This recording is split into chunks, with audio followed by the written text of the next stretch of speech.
చాలా మంది ఎటకారంగా కూడా నవ్వారు.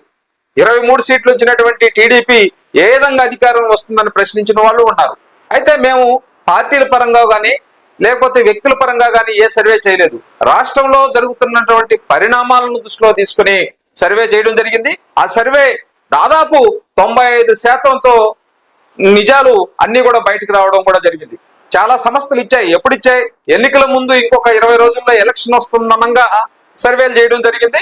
ఆ సర్వేల్లో కూడా కొంత ఖచ్చితత్వంగా జరిగాయి, కొన్ని సర్వేలు ఫెయిల్ అయ్యాయి. కానీ మేము 10 నెలల ముందు నుంచే ఇలా జరుగుతుంది రాష్ట్రంలోని ఖచ్చితమైనటువంటి ఫలితాలను ఇవ్వడం జరిగింది. అది కూడా మీరు గమనించాలా.